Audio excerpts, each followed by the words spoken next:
everyone, and welcome back again to another SFF Speak Out podcast. Now, we had another great week of football. I was present at the London games and it was absolutely awesome. I think the Jaguars clearly love being here, as they've mentioned in interviews, and they had a great interaction with the crowd, which was really nice to see. And boy, did they put in a performance against the Ravens. It was a great game, I really enjoyed it. So I'm just going to go with my wrap-up for week 3 now. So, first off, something I wanted to talk about that I noticed from that game is, yes, the Jaguars' defence was great. Blake Bortles had the game of his career, probably. But also, Joe Flacco made some key mistakes, not just with his reads, but also pre-snap. The Jaguars were playing a lot of single high coverage and he wasn't spotting it, with Barry Church stepping up and playing man coverage, clearly following the guy he was marking around the line of scrimmage, and Tayshaun Gibson as the only safety back. Now, another thing I will have to mention is the great Thursday night game. Now, who saw that coming between two teams in the Rams and the 49ers? Everyone thought it would be a bore, and it turned out to be an offensive shootout. Hoyer got his confidence, and someone I wanted to mention as well is Pierre Garçon. I feel like he's been a really good receiver for a while now, and is actually quite underrated. He catches everything, as you saw last night. Literally, one of the passes was uncatchable and out of bounds, and he still brought it in. And I feel like he should at least have one Pro Bowl to his name from his days when he was at the Redskins, when he led the league in receiving yards and made the top 100 list, but it was nice to see him finally get that Pro Bowl recognition. Todd Gurley was also outstanding, and Jared Goff, teaming up with the two ex-Bills wide receivers, Sammy Watkins and Robert Woods, put it on and laid on the pressure and eventually came out with the win.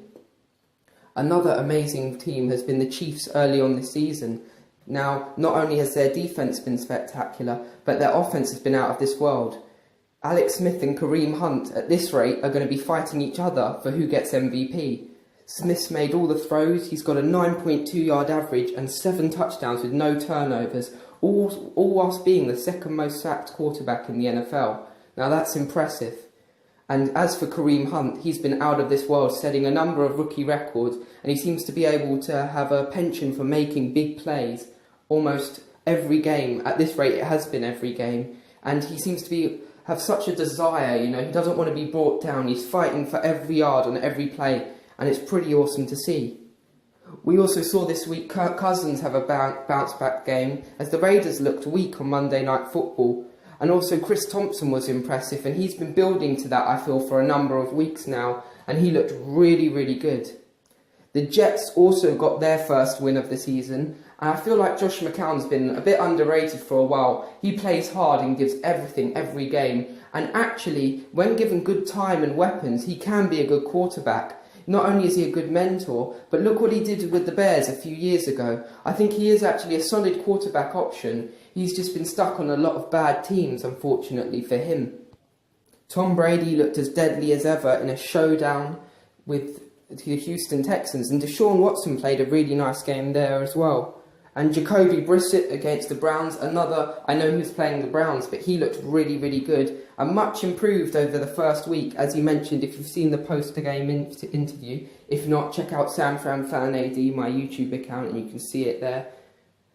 Also, another fine performance from this week, I thought, was Xavier Rhodes and Mike Evans had a really nice battle, and Rhodes has been locking people down all season long. Well, going back to last season, he's been Odell Beckham, he's been locking down.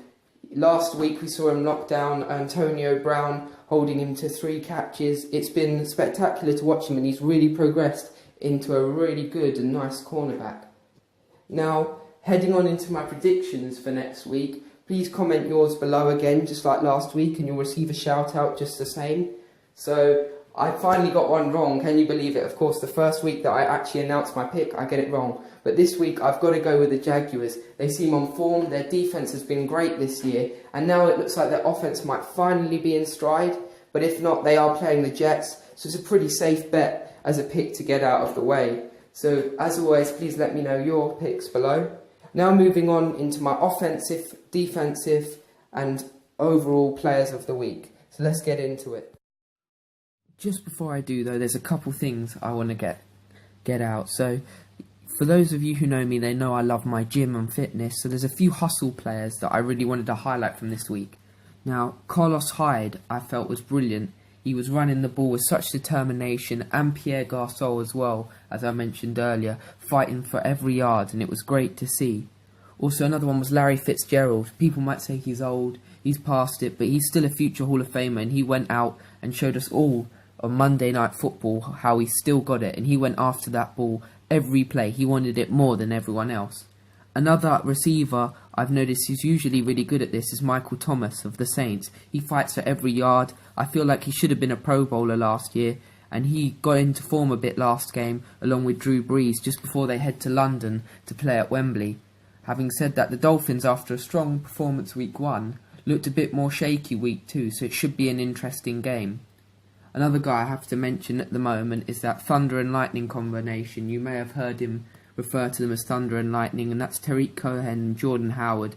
These two guys are going to wreak havoc for defences. You can see they're both, Cohen being a great receiver, leading the Bears at the moment in receiving, and then you've got Howard, who's a powerful running back who knows how to run with the ball. He sees the holes really well. They're going to be a really tough combination to stop.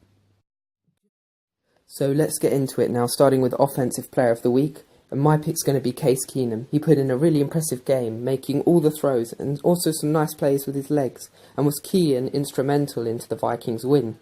He looked great, but only time will now tell if he can keep this up. After a 5-touchdown performance, who else is going to be my Air Player of the Week other than Tom Brady? And as for Ground Player of the Week, I have to go with Kareem Hunt, who will also be my Offensive Rookie of the Week. He just runs so hard and with such effort and seems to be setting records every time he sets foot on the pitch. Defensive Player of the Week, I have DeMarcus Lawrence and Melvin Ingram, and the reason it's so hard to choose between these two is both had similar days. 3 sacks each. Lawrence added a further 3 quarterback hits, while Ingram was instrumental in holding back the fast start of the Chiefs' offense. For special teams, I'm going with Stephen Hauschka. He helped the Bills pull out an upset in Denver, making all the kicks, including one from 50 yards out. And Defensive Rookie of the Week, I have Jamal Adams. He had a few key plays, helping them get a upset win against the Dolphins. Finally, the underrated performance, and I've talked about this before, is Pierre Garçon, as he was a strong candidate for Offensive Player of the Week, and he seemed to catch anything that was thrown within 10 yards of him. Let's face it, if Hoyer threw it too high or too far, he caught it. If Hoyer threw it too low, he caught it.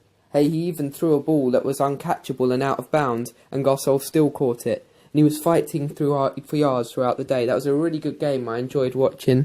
And no, it was one of those, both teams played with so much heart and desire. No one really deserved to lose.